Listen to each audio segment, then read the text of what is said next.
Welcome, ladies and gentlemen, to this week's episode of the BigFooty Bombercast. I am Bonza34, and as always, I'm joined by the Grizz. And I think, Grizz, it's fair to say that this has been a pretty ordinary weekend or 7 days of football to be an Essendon Football Club supporter.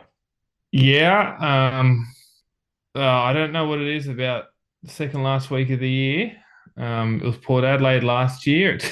It's obviously the Giants this year. Yeah, just what a terrible way to finish out the season, huh? I can't think of many more hapless performances than what we saw on the weekend against the Giants. Yeah, so if anyone's living under a rock, we obviously got beaten quite comprehensively. In the end, it must be said, 25-12, 162 to 5-6, 36.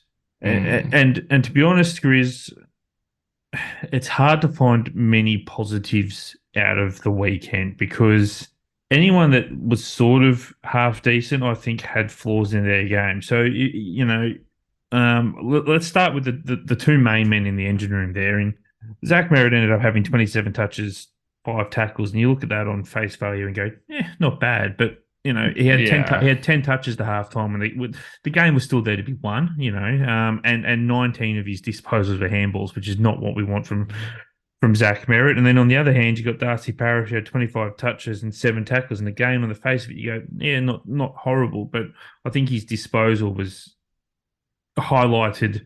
Just yeah, his disposal wasn't great on the weekend. I think you could probably say is being kind if you level it at that. So it just falls away Oh, from there, doesn't it? Really, like oh, no one else I, stood I, up.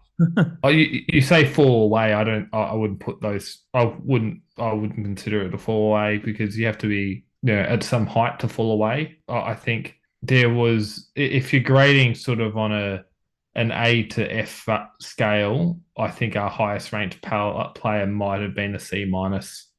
Like it was pretty bad, and then it was after that point, like yeah, Andrew McGrath and Darcy Parish were like kids were using nunchucks, swinging around, just sort of hurting themselves and hurting the team as every time they touched the ball. And Nick Hind was doing what he wanted at halfback, but I think he sort of forgot that you have to defend.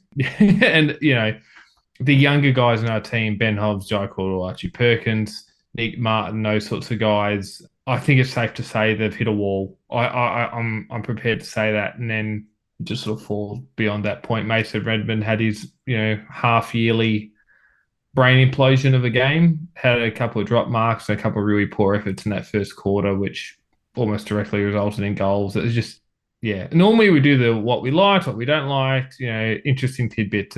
Just there's nothing to like, I think, in this performance. It's funny because I was talking to someone earlier in the year and but I was actually saying that the Victorian club wanted a key position forward, ready-made key position forward to push them over the line for a finals tilt in the next 2 years. That Jesse Hogan would definitely be the player that I'd be targeting if I was a, a big Melbourne club, and I mean he basically showed why. I think. I mean, as hapless as we were, he did play a very good game for the Giants. And to get AFL fantasy points of 188 as a key forward is just insane. But you are right in saying that our highest ranked players. So if you look at the fantasy points, the top 7 players on the ground are all GWS Giants, and then McGrath with 100, he's the only one that cracked the ton. So yeah, it's shocking. And the other thing I think that's a real indictment of what happened on the weekend is so Parrish and Hobbs led the tackle count with 7 each, which is good. You want to see that from your midfield. And then you got Zach Merritt who had 5. But your next two alongside Merritt are Draper and Phillips. And I love Draper and Phillips, but if your ruckman are in the top 5 for tackles on the ground, you're either winning the game or something's gone incredibly wrong. And I think you can say something went incredibly wrong on Saturday. Yeah, I'm going to be honest. I don't buy much into the statistics. Like you said, so Zach Merritt at halftime had 10 disposals, 2 contested possessions, and 0 tackles. So and Darcy Parish I think had something equivalent. Like he had more disposals, but they were basically all uncontested. That it was non-existent. And I have a rep for being a Darcy defender. Sorry, and there was not a lot good about that performance. And yeah, when your two ruckmen are are basically, what is it, 5 and 6 on your tackle list, or 3 and But 5 on your tackle list, yeah, and Just I don't. I've actually run out of like. I'm sort of numb about it, to be honest. This reminds me. I don't remember. This might be a while ago, but I don't know if you remember like Joe Watson's 250th or 200th against St Kilda, and we got absolutely belted by about 119 that game as well.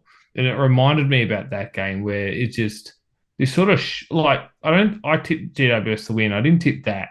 It was just utter shock. And I think generally, I like to rely on statistics generally, but you try not to rely on them too much. But just when you look at the raw stats, so they had 120 more disposals, basically.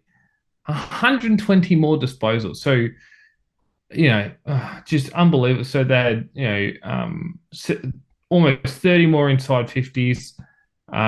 They had 10 more clearances. Contested possession, they beat us by 40. Uncontested possession by 76. So generally you sit there and go, oh, they're all just numbers. But all the key factors comprehensively beaten. And I think the biggest thing we can talk about stats and individual player performance all we want. The thing that was stark about it for me, Bonds, was you could tell halfway through that first quarter, the white flag went up. They were checked out, and you could see by the stuff that doesn't rock up in the stat sheets, the defensive running, the effort. There was one time Lockie Whitfield got it off a handball receiver. There were three Essendon players around him. I can't remember who kicked the goal, but it went inside 50. And he just sort of ran past three jogging Essendon players who were within tackling distance if they put their head down and pushed down. But for me, the biggest thing out of this game was we're checked out. We didn't even get off the plane, it seems like. I think one of the only positive I take out of it was Brad Scott was pretty frank in his press conference afterwards. I thought he owned it, and he did say that obviously we made some errors with selection. I thought Stringer as sub was always going to be an interesting call. Clearly, I think it was the. I mean, the thing is with Jake is if it's close at 3/4 time and you're bringing him on to be a burst player in that last quarter, it's a great sub. If scores had been level at 3/4 time and you're bringing Stringer into the game fully fresh, it's a fantastic decision. The problem is, of course, we got smashed and Guelphy got injured, and as a result, it didn't really work. And the other problem was, of course, Sam Draper, I think, only played about 65% game time. So, was he fit? I don't know. But I ask you, Grizz.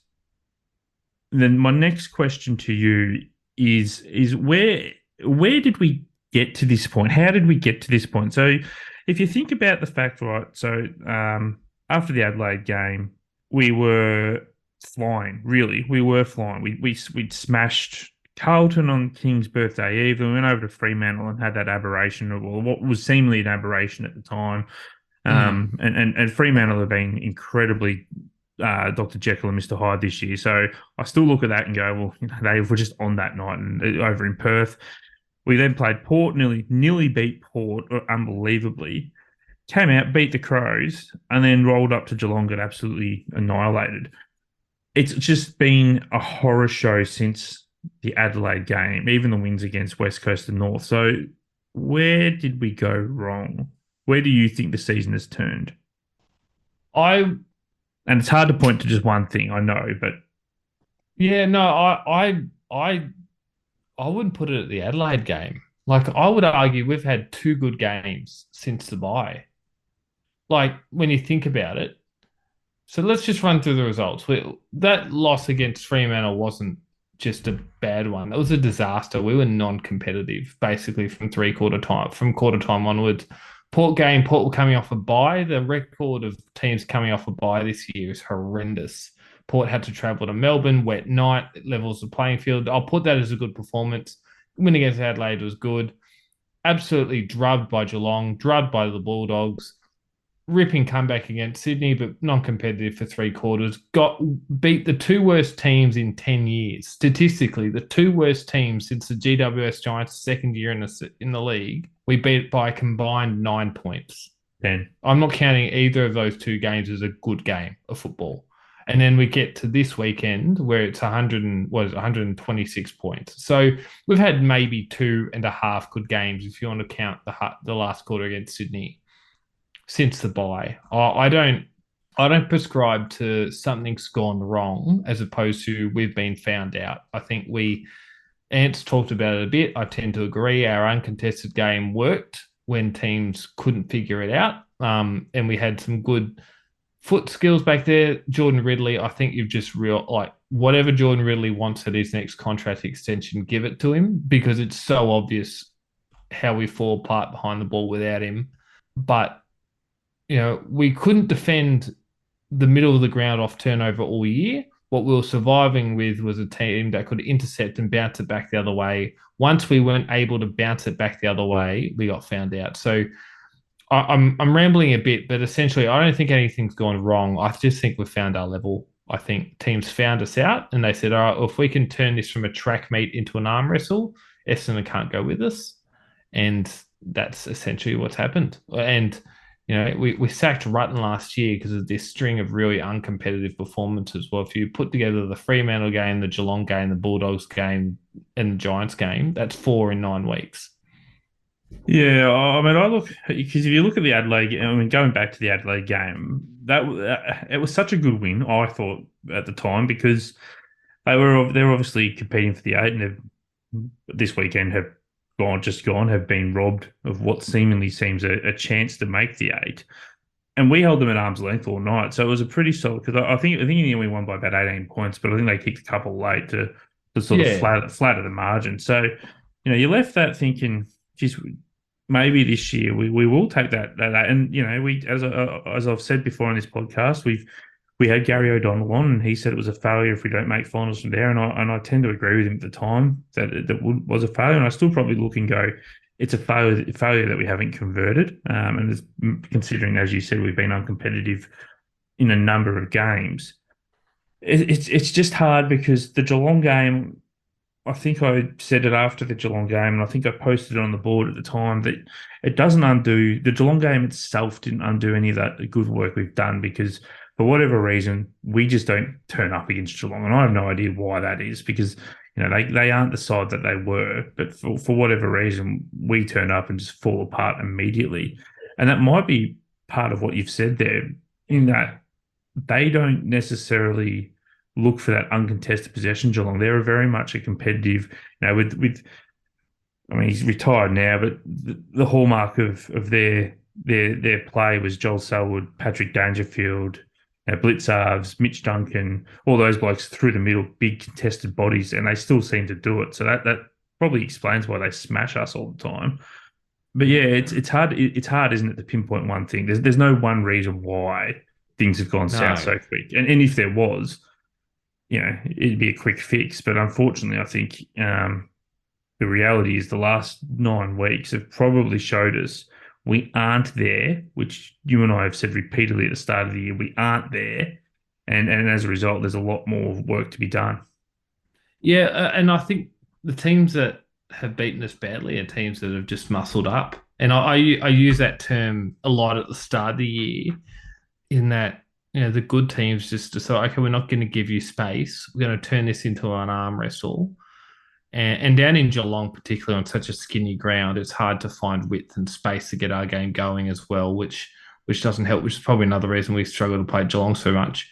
And the Bulldogs, they got McRae and Libber and they've got the two best clearance yeah. players in the competition in Liberatore and Bontempelli, and the best ruckman in the comp in Tim English. So, but even you just saw North Melbourne last week, destroyed us at clearance. That's a really young midfield, but they're a tough midfield. And I think when we're on the trade podcast, when we're doing our trade week podcast last year, Bonds, we were talking about the list, and I said, look, we're probably going to have to turn over 30 to 40% of this list, and it's not going to happen overnight. Now, did we get lulled into a false sense of optimism? Maybe a little bit. Did I jump on the bandwagon? Probably a little bit. But I got after the Bulldogs game, I was like, right, no, we've found our level again. And I think the other thing we've got to realise is, as much as it might rile our supporters to say it, we are a young team. We have a lot of young players.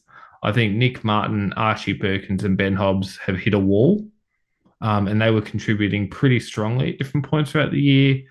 And I think we've got a backline that bends without breaking until the last couple of weeks where they've broken. And that's just because of weight of numbers of the ball going forward as well. I defy any defense to hold up against what our defense had to deal with on Saturday night. So there are a few factors as well. Personnel, we can't mark the ball for our life. And 555 has been saying it for years. And every time he says it, I watch the game and go, yeah, no, he's right.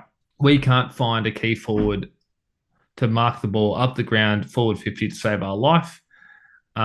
Peter Wright doesn't do it enough. We've talked about that before. Harry Jones hasn't come on as we had hoped.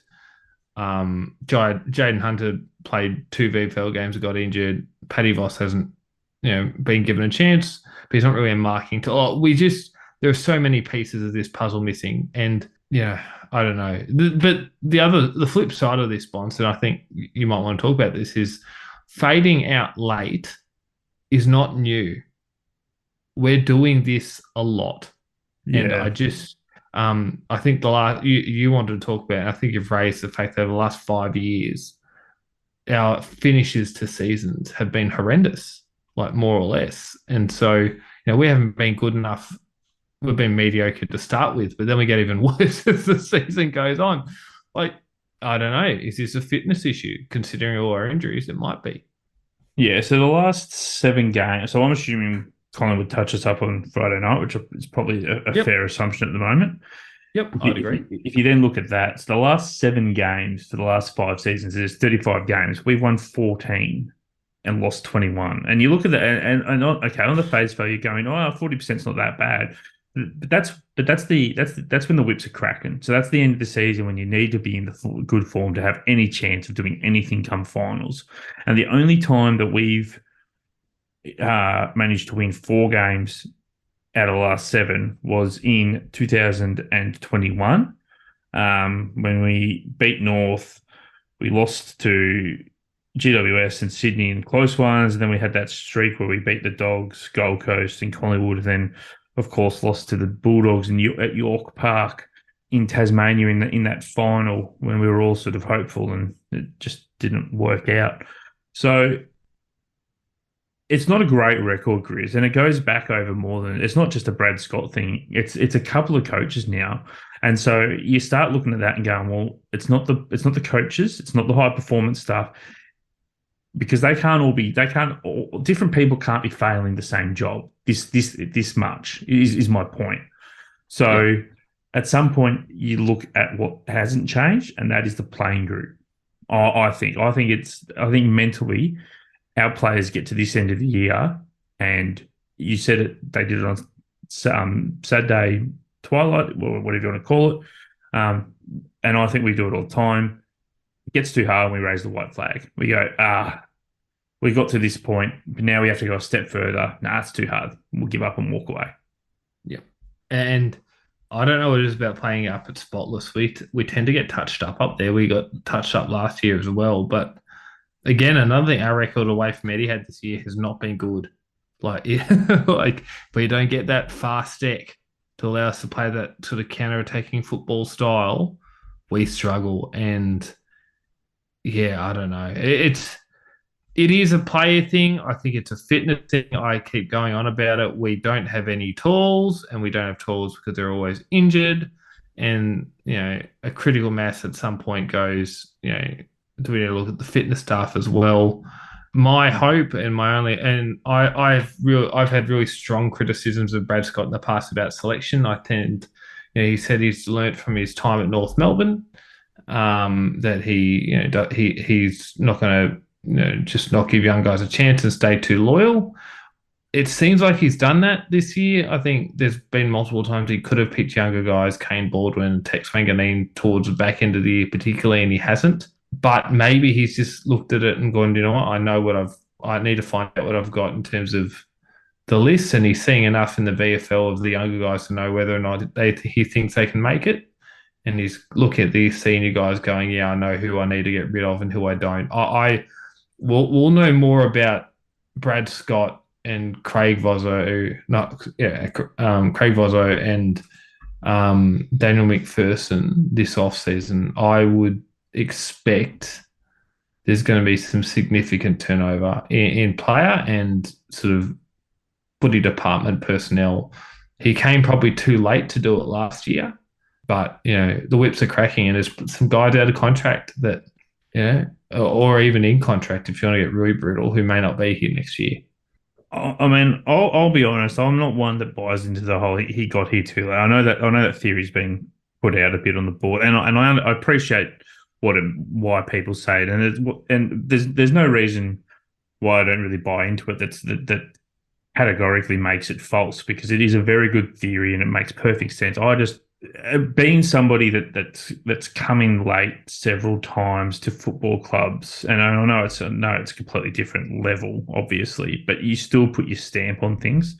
So I find it hard to believe that he came in too late, as it were, last year on just sort of because he was across all this stuff in his role at the AFL. So he was across who Oh, he was across who was going to sort of be available, and he had a little bit of insight to the draftees, and he knew our list. So not to the level that he obviously knows it now, but I think he knew enough to probably put a little bit of a stamp. So if we're going to just say, if we're giving him a pass saying, well, it came too late, I think we're being a little generous. But, we'll wait and see what happens. As you said, this off-season is probably the one where we'll be able to tell. And that was my next point. So where do we go from here, Grizz?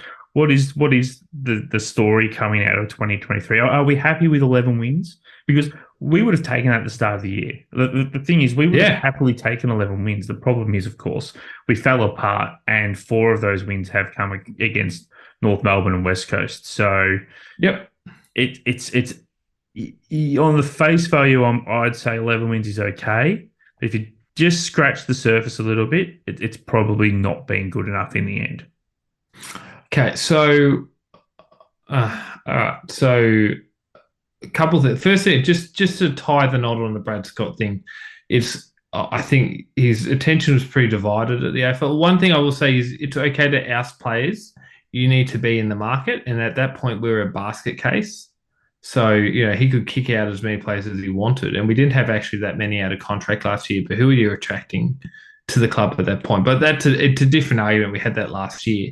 Where are we going from here? Well, if you take out the North Melbourne and West Coast games from last year to this year, so we played West Coast and North Melbourne twice. We played North Melbourne twice last year and West Coast once. We actually lost to West Coast last year.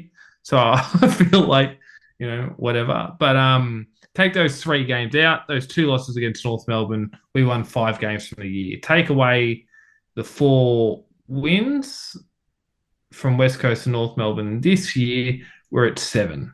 So marginal improvement potentially.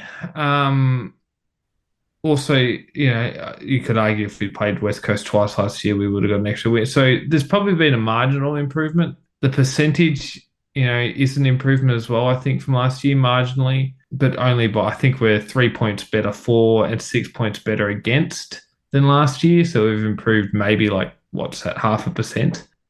I'm going to be honest, at the start of the year, I thought I had us down for 9 wins. 11 is good, but I sort of feel like it's been a nothing year. Because one thing I think I wanted sort of 50 games out of Jones, Reid, and Cox combined. So about 17 each at either AFL or VFL level. And we haven't got that. We don't know what we've got with so many players. So for me, this year was always about exploration. What have we got in our younger players? I feel like we have answers on some in Hobbs and Perkins and Martin. And I think we've discovered something in Kyle Langford forward, which is a big win. I think we've discovered something with Baldwin down back if he stays. Big caveat there. But all in all, there's still too many question marks about these, too many players on our list. And I won't go as far as say it's a fail, because you can't win 11 out of 23 games and call it a failed year. But I wouldn't necessarily be talking about all the success we've had from it either.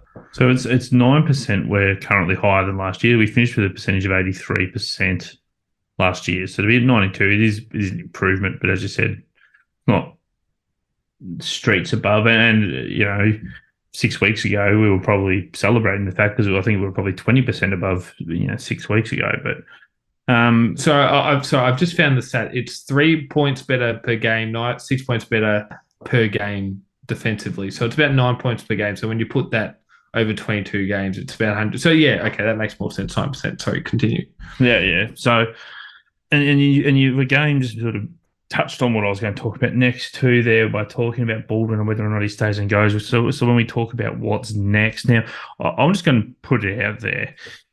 If Kane Baldwin goes because he doesn't think he's got the opportunities, I'm sorry, I don't really care. Like, because the reality is he has played one season as a defender in the VFL. He has looked decent at AFL level, absolutely. Probably should have got a couple more games, but really, the back six this year for us, I think, has been pretty good. I think they've been let down massively by the blokes in front of them. So I don't think there's anyone in there that I'm demanding comes out for Baldwin at times. So it might be rough to say that, but I just don't think the opportunities have appeared. So if he fails because 1 year into his new position he didn't get a chance at the AFL level that he thinks he should get, is that really somebody you want around the club? I don't know. I would argue probably not, but I'm a little harsh, to be honest. In fairness, like, you could also argue that who on this, after the weekend and after some of the performances in back half this year, like, everyone should be on, unless your name is Zach Merritt or Kyle Langford or Jordan Ridley, you're on notice, surely. Well, yeah, but I don't think any of our back six have had multiple bad weeks in a row. I mean, the way some people are talking about Baldwin is he's Stephen Silvani crossed with Matt Scarlett, and we're just horrendous for not picking him. And the reality is, as I said, he's only in his first year in his new role, and the reason is he had to get moved to his new role because he just didn't work out for us up forward. So yeah, I just there's a little bit of me that gets a little bit sick of the hyperbole that surrounds the love for some blokes in the VFL at times. But I'm more interested in asking you about, well, three players, and one of them is obviously the elephant in the room, and Darcy Parish, in that he goes, does he stay? If he goes, for example, and we get pick 7, because if we don't get band 1 compensation, we're matching. There's just no question on that. Do we then look to use those picks to move up, or what's the plan there? So it's a multi-pronged thing. So with Parish, and I get accused of being a Parish lover on the board. The thing for me with Parish has always been, what are you getting back from him? Like, he's a very good, not elite player with some elite traits and some flaws. Okay, so if you're getting pick 13 in a 9-player draft, which is what PM Bangers basically said it was last week, doesn't sound like a good return. But if you're getting pick 7 in a 9-player draft, now it's a different question, right? Now it's a whole different set of analysis you have to make. And if you can get pick 7 for Parish, I think you run. As much as I like him, I actually think he'll be better off somewhere else where our board doesn't chew him up for every single mistake he makes at every given time. But also, he'll just be a better player. And for us, pick 7 in this draft is probably, where we're at, better for us. But pick 13 probably isn't. So what do we do with pick 7? I think we just take it to the draft. We haven't got enough high-end youngsters to try move it out. And I don't think anyone particularly is going to want to move up either, or move back for us to move up. So I think we just take it, to be honest. I think we just take it to the draft. We draft the best kid we can. We just start taking that young talent. Because the Gold Coast obviously have their pick, and they've got all these academy players, so they'll probably be trying to move down. So I suppose their pick's the one you're targeting, and it probably wouldn't cost, I don't think, that much to move up for them. But I would be trying to get that pick in addition. So don't try and move from 6 to 4. Try get 4, 6, and 7. So if you have to move out your second this year, and you trade a pick, trade someone for another high end second, and you trade them basically 3 pretty high end second round picks. Or maybe you have to shift a future 1 or something. I don't know. I'd be trying to get that 3rd pick inside the top 10, get that big clump of picks. But then again, are we going to be any good next year? Or you want to be trading our future first? I don't know. I'd just be trying to find out what that cost is for Well, their pick. look, I don't think they'd be interested in a future first because I think they need points this year is the problem. Is the massive problem. Now, the other one you could probably target from Gold Coast, and we've gone off topic here, is Elijah Hollands. I think there's rumours that he's supposedly gettable and he'd just be perfect for our profile because he's that big-bodied mid and he's young enough to complement the rest of our young mids. But the other two players from Essendon I want to talk about, Grizz, I want to ask you about is Jake Stringer. Do we keep Jake Stringer or do we move him on? Because I love Jake Stringer, but he's wasting his time with us, really. He's an impact player that looks great in a winning team, not so good in a losing team, and I think he would. I think he could be the difference between a middle of the top 8 side and pushing them into the top 4 if he's fit and available, and you'd probably still get a second rounder for him. The other one, of course, is Dylan Shield, who's only played 12 games this year, and we actually haven't missed him all that much, I don't think. Again, do you trade him if you can get a second rounder for him, for either of those? I think if you lose Parrish, you keep Shield. I think you can't go too young in the midfield. I think if you have Shield, Merritt, and Setterfield with a young midfield around them, because Shield and Setterfield have shown they can't get through a season at this point in their career. It sort of depends. But if you keep Parrish, if Parrish stays, which is a big if, my view on Shield and Stringer, and we can have this bigger in-depth conversation when we do the end of season wrap and leading into trade week. They're both players where if they get a good offer elsewhere, you shake their hand and thank them for their time. I'm not necessarily pushing them out, but if a St Kilda came along and said, we need some firepower forward to centre, Jakey Stringer, come on over, I wouldn't hold it against him. Go win another premiership, mate. We're not going to compete by the time you're in, while you're still in your prime. Mm-hmm. Even a Melbourne. Do you reckon Melbourne would kill for Jake Stringer at the moment? Imagine Jake Stringer in that forward line. So, same deal with Dylan Shield. There'd be plenty of midfields in the top 8 that could use someone of his quality.